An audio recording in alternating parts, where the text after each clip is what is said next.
Hey, hi Jerome. Hi, Norma. How are you? I'm great. How about you? I'm doing good. It's good to see you. I hope you had a good weekend. Likewise, I did have a good weekend. It's good to see you too. And like I It's said good. before we start recording, you look pretty. I like your Oh, hair. oh, thank you. You're Well, I welcome. know I know you like older women, so Ah! Oh my goodness. I'm just messing with you. Yeah. Anyway, yeah, so we're recording now, right? Yes. We are live. Well, hello everybody. So today on the short-term rental news network, we're going to talk about. Well, I got a lot of things I want to talk about. Actually, one is going to be the responsibility of host and the responsibilities of guests.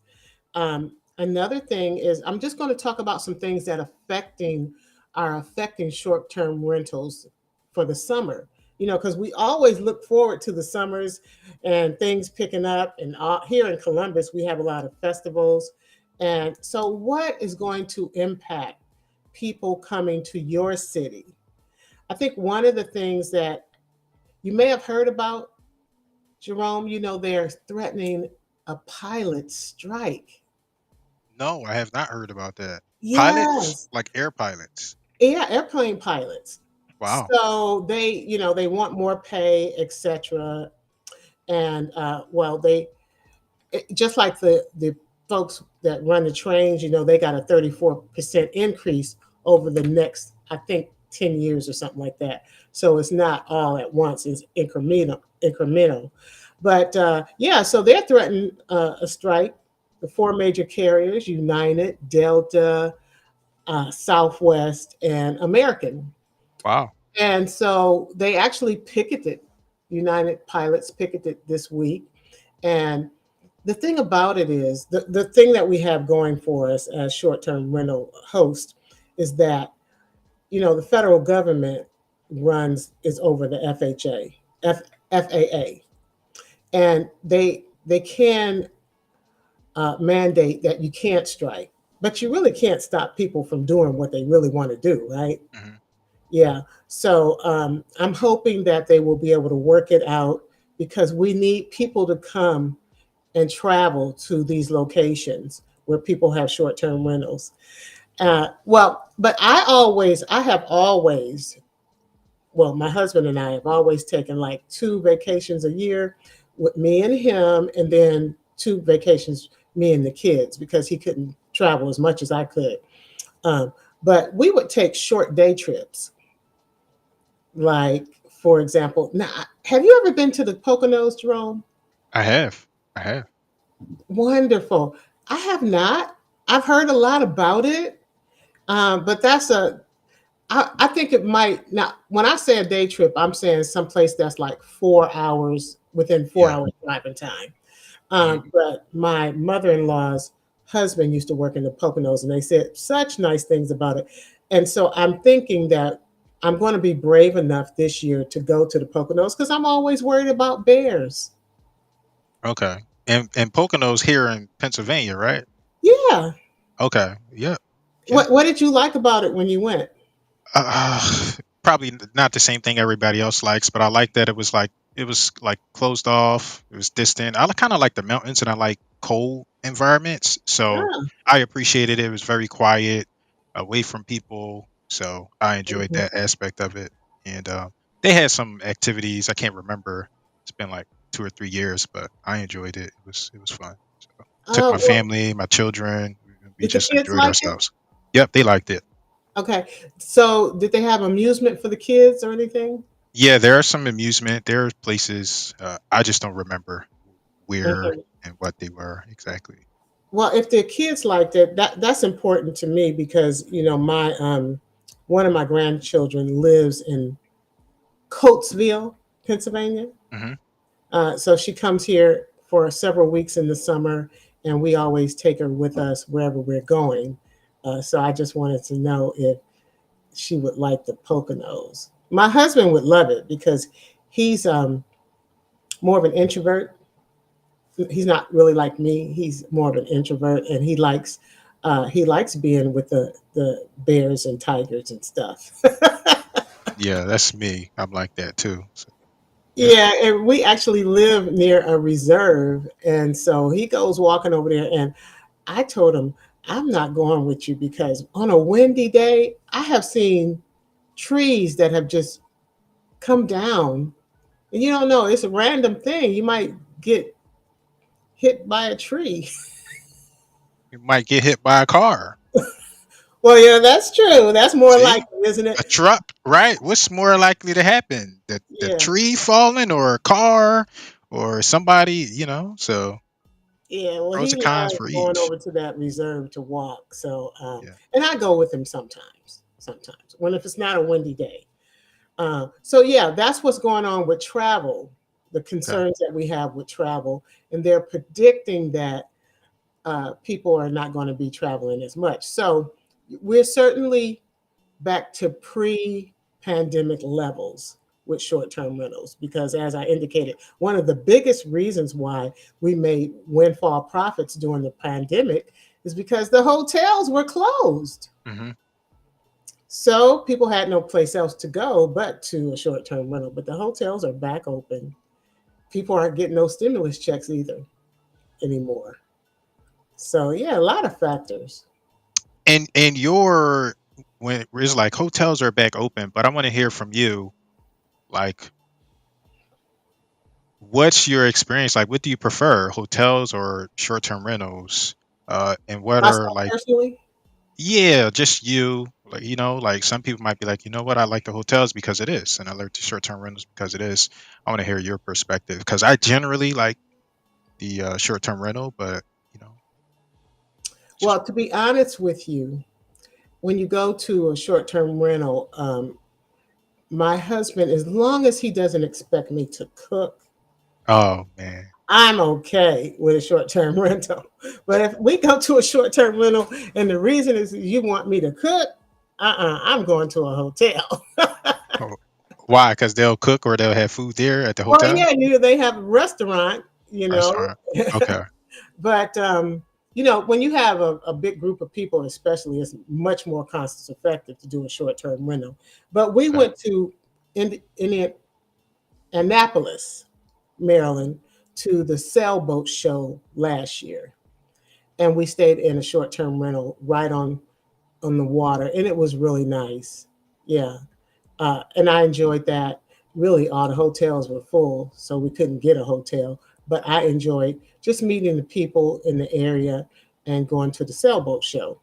And then, so the last, I'm trying to think how many times I in the last year, 2 years, or 24 months have I stayed at it. I went to so Annapolis. I had a good experience, and in New Orleans, oh my goodness, we stayed in the French Quarters in a right smack dab in this French Quarters in a short-term rental. So I enjoyed that. Of course, in New Orleans, you don't have to ever cook anybody because there's so many restaurants. Everybody yeah, there knows how to cook.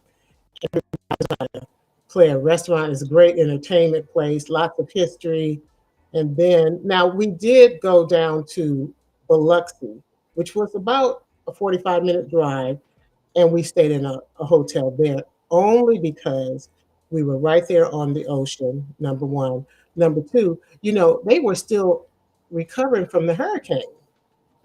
And there were very few houses on the coast. There's not accommodations on the coast, and that hotel was brand new that we stayed in. So it just depends on the area, but I like both. Um, okay. mhm.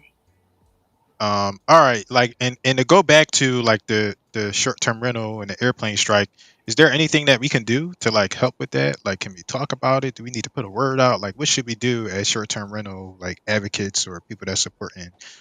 Like, how can we help those airlines and so it doesn't shut Well, the down? airline pilots want more money. Um, right now, they are what they can do is we can get more young people to become pilots because we Okay, have a shortage of pilots. So the pilots that are working are overworked, and many of them will be. If you're a pilot, you can't really work past 65, you have to retire for obvious reasons, because your reflexes, your eyesight, your whole body um, Okay. begins to, it's not like being young. I don't want to say it declines, but it does. So what we can do is train more pilots and encourage your child to go into aviation. So I'm a big advocate of looking at what is the demand right now. Right now, we need engineers, and we need people uh, that do the coding, for Mhm. example, and we need airline pilots, among many other things. So look at the demand and steer these young people into those areas. Okay. Mhm. That's what Makes we can sense. do. That's the solution. Hmm. Got it. So yeah, so the next thing that I wanted to talk about, well, I wanted to emphasize the day trips. You asked how will you handle the downturn in people not being able to fly. As a short-term rental host, what I'm going to do is make sure that my units are very clean, pristine clean, and sanitized. That's what my units are called. Right. So Microbiologist, right? yes, I'm a microbiologist, so I'm a kind of a germaphobe. Yeah. And then know that your guests are probably going to be driving to your location. I think most young people, they don't mind driving, 12 hours. Because I used to do that when I was young, no problem. But now a 6-hour drive per day is what I would do. I prefer to do 4 hours. So your guests are going to be from maybe adjacent states, because it takes 2 hours to get out of Ohio, north, south, east, or west. If you drive 2 hours, you're going to be out this state. So you're going to expect guests from your adjacent states, mostly for a day trip. And here in Columbus, what we have a lot of festivals. We got the Jazz and Rib Fest coming up in July. We've got lots of concerts planned at our Crew Stadium. Crew Stadium, that's our old soccer stadium, because we have a Okay. professional soccer team here. That's the only, well, we have professional hockey too, but so there, we built them a new stadium, and so now they have concerts at the old stadium. So we are expecting guests for that. So prepare for that. And I would recommend that you look at your city's convention center calendar, because that way you'll know what's coming to town. The other thing is, like, so I would expect guests from places like Louisville. That's only about 3 hours from here, Louisville, Kentucky.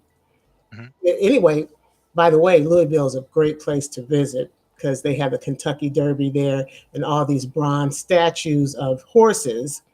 Um, they have the Muhammad Ali Museum, Louisville Slugger, where they make the bats, and they have this site where Lewis and Clark started their expedition out west. So yeah, it's an interesting place. But there's a lot of reasons to come to Philadelphia, for example. You all have I've been there, where they had the first. What's the name of that place where all the original government buildings? Something Congress. Anyway, but down there now, isn't the Liberty Bell there? Yes, the Liberty Bell is here. Okay, so I went to the Liberty Bell. I remember, I think I went to Drexel University. And is it Drexel there? Yes, it's Oh, not in Philadelphia, but well, yes, it is. Yes, it is. Yeah, okay. Drexel University. And well, it's just a very historic place to go. The city of brotherly love. Yeah, So brotherly. yeah, Emphasis on that because we're rough, rough city. really, well, most urban areas have a little bit of edge. Edge. Yeah. Yes. Yeah. 100%. Hmm. And they're on the East Coast, so it's a densely populated area. because it's popular. People like Philadelphia. Hmm. So anyway, those are some of the things that you can do in order to survive the. I'm not going to call it a downturn. It's really, this is what's typical. We had Hmm. an atypical situation during the pandemic. So right here, I'm going to talk about the responsibilities of a host, so that when you get these guests, you want to make sure that they want to come back to your your um, your unit. So one of the things that I wanted to talk to my fellow host about is this: what our responsibilities are. And I have to admit myself that I made a really bad blunder with a guest about 2 weeks ago. And what happened was I had a house, and I host this house for an owner. And I went into the house and I smelled gas. I mentioned to the owner that I smell gas. And I have a very sensitive nose. So he did call the plumber, and they checked all the appliances, the hot water heater, the stove, the fireplace. At that time, so this was maybe 2 months ago. At that time, it was still cold here. And so people would come in and use the fireplace. But anyway, they checked all of that out, and they said that everything is working fine.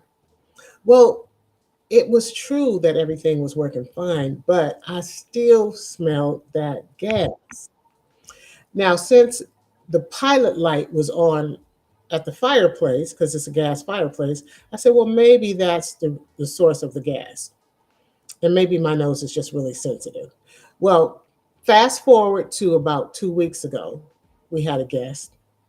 The guest says they checked in, and then they left the house, and they came back, and they called me and they said they smell gas. And I said, yeah, I know what you mean, because I smell it too. I did have it checked out. The plumbing company said everything was okay. So, but they weren't satisfied with that. And I am so happy that they weren't. They called the gas company. So here comes the fire department and the gas company. And the neighbors over there called me and said, what's going on? Well, I was on the phone with the gas company who was at the house by that time. Turns out, see, the gas company, and this is where I say I made a blunder, because the gas company has these gas meters. They're very accurate, very sensitive.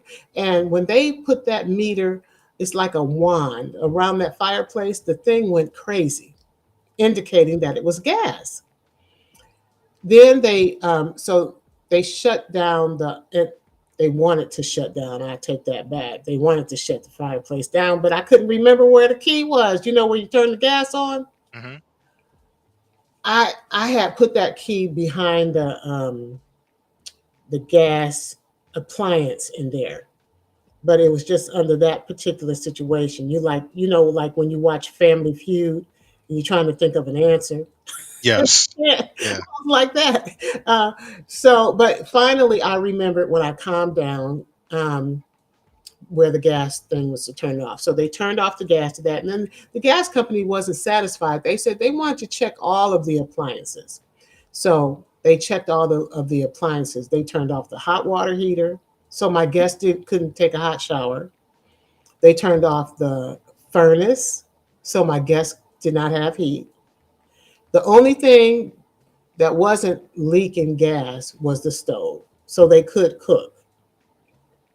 So, of course, I told them to boil some water and take a bath with it. I'm kidding, I didn't. Anyway, but it could have been worse. I mean, I can live, I think, without hot water for a short time. So I immediately, it was not cold, but I took space heaters over there, told them, and this was at 11 o'clock at night. Um, and so, make a long story short, I called since the gas companies, they put these red tags on the appliances and said specifically what was wrong. So we called the plumbing company, a different one, of course, and we had them to come out. They changed all the lines. That it wasn't the house line that was leaking gas, it was the lines that go from the house lines to the appliance. Those were Okay. the. So it was an easy fix, but it was an expensive fix. And, you know, fortunately, I am very good with managing my guests. They still left me a good review. Wow. That I was was the going to worst, ask, most what was the dangerous response? situation I had been in, a guest had been in. And I was really thankful that they called the gas company because it could have been a disaster. And fortunately, I tell them, all my guests, no smoking in the house. They could have lit a cigarette and boom. So tragedy avoided. So that was my responsibility. So I'm saying, as host, we have to make sure, and I think it's a good idea to just have the gas company come out with that meter and check your place out. Yeah. Sense. So Uh, what do you think of that, Jerome? Do you still think I'm a good host or what? yeah, first and foremost, I do think you're a good host because you care. Um, and I'm like amazed that those guests gave you like a good review still. And I would probably, like, if you haven't, like, kind of like some marketing, I would probably give them like something else, like some Oh, kind of thank you I gift did. or voucher. Okay, I nice. did. What did I you give them? refunded some of their money back. Okay, Yeah. Hmm. all right. I would still give them a gift. A gift. Yeah. Yes, like a Yeah. thank you card or something heartfelt, if you The could. thing about it is, depending on what platform you use, you don't get their email, Oh, okay. Yeah, that makes their sense. address, or any of those things. That makes However, I sense. do have their phone number, so I could I text. would I might call and like actually thank you. And I find like in my experience the best customers are the ones where you messed up Mm, and you redeem yourself and you go above hmm. and beyond and redeem yourself. Like, Hmm. Hmm. yeah. So Absolutely. and you didn't mess up like personally, but that situation was there Yeah. and you fixed it. So and I think they Yeah. understand that, but yeah, that's like Yeah. Well, thank you for that suggestion. I will send them another thank you. yeah, like even if it's just like a fruit basket or something, I would say thank you so much. Just Hmm. something like tangible, even if it's like a card. Hmm. I would do that. Yes, Great suggestion. Thank you. I appreciate that. you're welcome. You're welcome.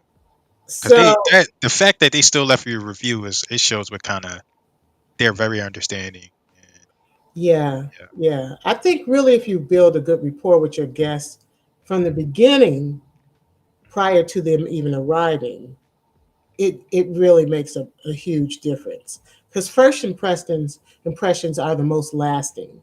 So if you don't communicate with your guests prior to a reservation, anything can go wrong. yes, Yeah, so you want to be able to communicate with them and be able to redeem yourself and fix the problem, not have them yes, so mad. absolutely. Hmm. Hmm.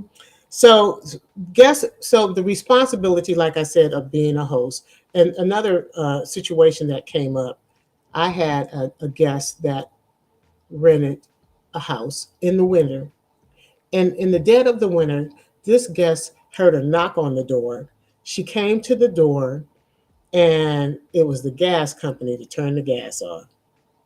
Because the gas company can turn your gas off in the winter if the temperature goes below 40 degrees. Okay, Now, right. it might have been for 2 hours that it was below 40 degrees, but they was coming to get their money, because the temperature was going back up later that night, right? Well, anyway, so as a host, I am I require my owners to give me their account numbers because this owner is responsible, but somehow they didn't pay the gas bill. And can you imagine being in Ohio in the winter and your gas is off? Yes. Yeah. So anyway, make a long story short, she let me talk to the gas company. He gave me 30 minutes to get it paid, and I got it paid in 30 minutes. So, but that was from from a host perspective, if I'm hosting your units, you have to be responsible and make sure that your utilities are paid.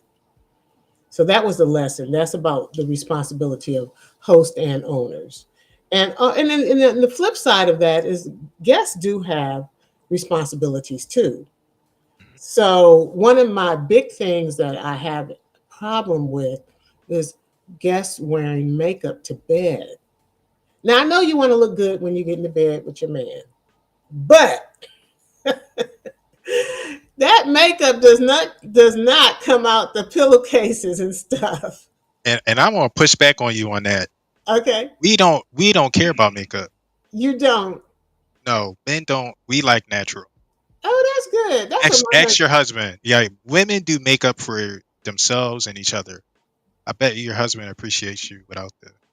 I bet you the Well, real men that's like true. He natural. does tell me, sometimes when we're going, he said, "Well, you don't have to just pull your hair back, and you don't have to put any makeup on." You know. Yeah. So I mean, Yes. I'm glad that he loves me that much, the way I am. I am really happy about That's what we like. And it. You like that? I sent out an email over the weekend talking about like because Mother's Day came, I was thinking about my mom, and I Mm-hmm. was thinking about I'm in marketing, so I was thinking about marketing and how society markets, and makeup is just marketing to get women to spend more money. Like, Oh, that's how yeah, you feel about the makeup? It's just I know that's what it's for. I know that's what it's wow. for, hands down. Uh-huh. I'm gonna for you my email, but there's a book called Why Women Buy. I might have talked to Why you about it women before. buy? Okay, Yes. How to sell to the world's largest market. What do you think the largest market is? women. Women. 80% of the economy. So makeup is so they can spend money. And in my email, I talked about the fact that they keep putting naked women on the screen. Why do they put naked women on the screen in movies and stuff, right? And I was like, it's not for men, it's for women. So women can feel insecure and go out and spend more money. No Because kidding. men, yep, because men, if we want to see naked women, guess where we can go? To an X rated site. You Okay. know? Yeah, Okay. so it's a lot of marketing that's geared towards to fuel women and get on their emotions and split our households and stuff like that. So, yeah, we don't like makeup. All right. Well, Yeah, that is interesting. Now, I'm going to read that book. I read. it's one of my favorite books. It's a short read, but it's one of my favorites because I care so much about women and Mhm. femininity and my mother, and that's why I always like make sure I give like when I see a woman doing like your hair, I love your hair Oh, because it's thank like you. your real hair, right? Like, Yes, sir. It's my and then real we hair. got our cultural stuff, right? As black people, like we're the ones that we keep putting other people's hair in our hair instead of, so I care about that. Those things I really, really care about. But Hmm. yes, absolutely. Well, So I appreciate that. Yeah. yeah, That's thank you for telling me about why women buy. Well, to be honest with you, I have put myself on a shopping diet. okay. And so I don't buy as many clothes anymore. I buy more. I save my money for real estate, Hmm. you know. But yeah, I get what you're saying. We probably are the biggest consumers. For sure. Hmm. Like even real estate, right? Like what sells the house? Do you know The kitchen and the bathroom. who's responsible for the kitchen? Right, Typically, right? right, Yeah, it's right. women. So like women, Good they point. make the decisions. Like they influence the final decision. Like we'll do it, but it's the woman that has the most influence. So So true, so true. I can't wait to read that book now. yeah, So and I can really see how. quickly, even if you think about like the bathroom, Hmm. it's like typically the bathroom is what it's like. I don't really see like manly bathrooms. They're like girly and light, and it's like typically women. So you said kitchen and bathroom. I would expect you only to say kitchen, but yeah, even you think about the bathroom, they're typically nice and girly, and you don't really Hmm. see like a lot of masculine bathrooms. Like you might see a man cave in a house once in a while, but most of it is it's girly.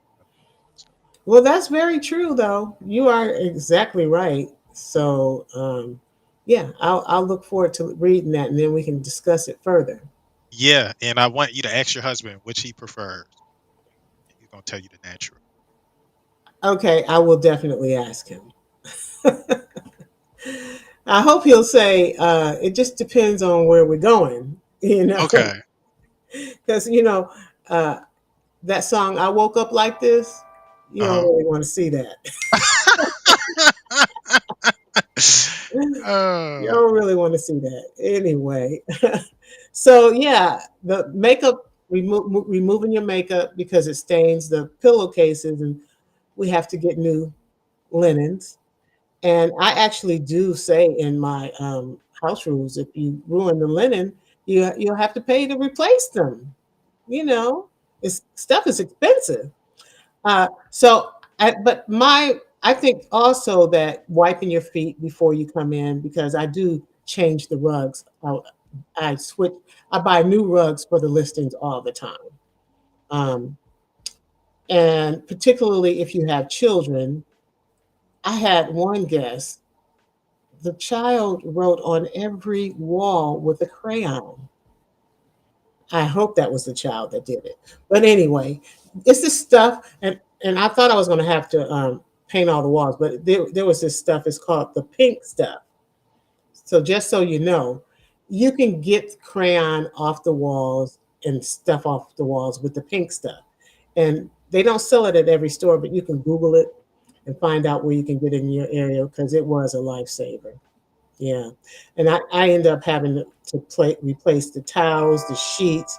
I've even replaced the floors in a couple of my houses just because I don't know how they went bad, but they did. There's a lot of different wear and tear on stuff. Yeah. So yeah, that is going to do it for us today. I think that we talked about, the strike, the airline strike, and how the travel is going to decline this summer and what you can do about it, and also the responsibilities of host and guest. And yeah, so thanks for joining us, and thank you, Jerome. I enjoyed Thank having this you. conversation with you as usual. Thank you. I appreciate you so much. All right. I'm gonna sign us off.